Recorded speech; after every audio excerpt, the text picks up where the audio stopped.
Hi, and welcome back to Midlife Awakening. I'm so glad you've tuned in today. This is a space where we'll look at real life stories of old and find real hope for where we are. And today's story reaches across every season of life, whether you're just starting out, walking through the middle of things, or reflecting on the road behind you. This is for you. Have you ever felt like your life was building someone else's story, but somewhere along the way, you disappeared? Maybe you're studying for a future that doesn't fully feel like yours. Maybe you've spent years pouring into work or family, and now you're quietly asking, who am I in all of this? Or maybe you're in a later season, feeling like the world has moved on and left you behind. You show up, you give, you carry what needs to be carried, but deep down, it feels like no one really sees you. Today, we're stepping into the story of Hagar in Genesis 16.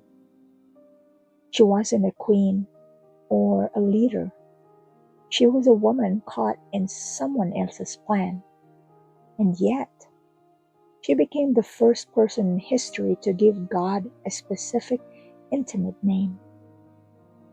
And it didn't come from a place of comfort. It came from a place of being overlooked, pushed aside, and alone. Sometimes it's in the desert seasons, the painful seasons, the ones we never ask for, that we discover something life-changing. Hagar was an Egyptian servant in the household of Abraham and Sarah. She didn't choose her position, and she certainly didn't choose what came next. Her life was decided for her. She was used as a solution to someone else's problem, part of a promise that wasn't even hers. Can you imagine that? Being part of something important, but losing yourself in the process. And maybe in different ways, that feels familiar. For some, it's a pressure to meet expectations you didn't create. For others, it's being everything to everyone, holding families, responsibilities, and emotions together. And for some, it's the quiet realization that your voice doesn't seem to carry the same weight anymore. Hagar was physically present, but emotionally, she was on the outside. And that kind of feeling doesn't always come in loud, dramatic moments. Sometimes it's subtle. It feels like slowly fading. Eventually, Hagar reaches a breaking point. The tension becomes too much, and she runs away. She finds herself in the wilderness, alone. Now pause there for a moment.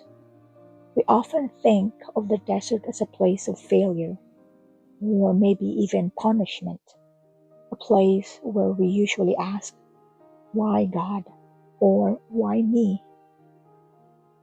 But if the desert is where everything else finally gets quiet, no expectations, no pressure to perform, no voices telling you who you should be, just you and God. Your desert might not look the same as Hagar's. It could be a life transition, a loss, an illness, a season of uncertainty, or simply feeling disconnected. But often, it's in these very places that striving ends and something deeper begins. Hagar comes to a spring in the desert, a quiet, unexpected place of water in the middle of dryness. And that's often how God meets us, not always in the places we planned, but in the ones we never would have chosen. Right in the middle of what feels empty, He brings encounter, and that's where God meets her, not as a servant, not as a problem to solve, but as a person.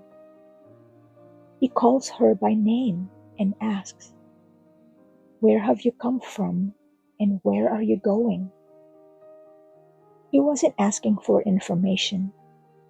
He was offering something she hadn't been given before: recognition.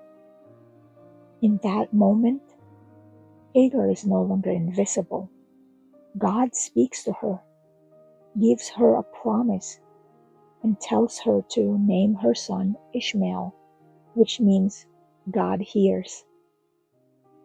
And then Hagar does something remarkable. He gives God a name, El Roi, the God who sees me. But the story doesn't stop there.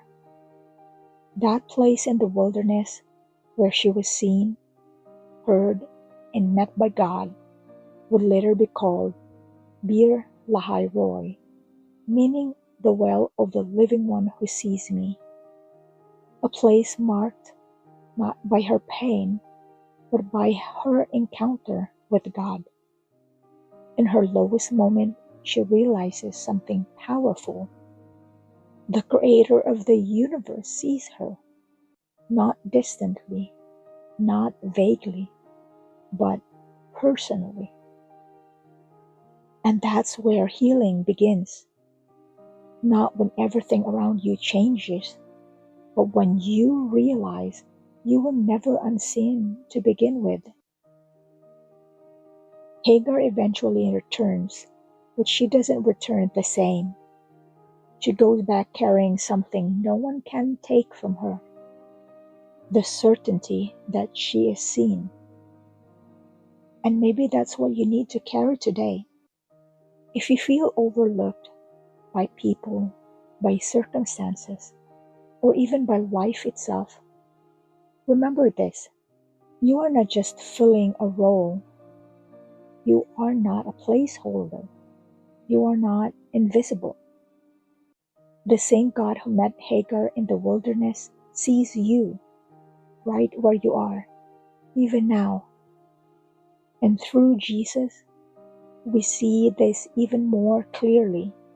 God didn't remain distant. He stepped into our world. He walks with us.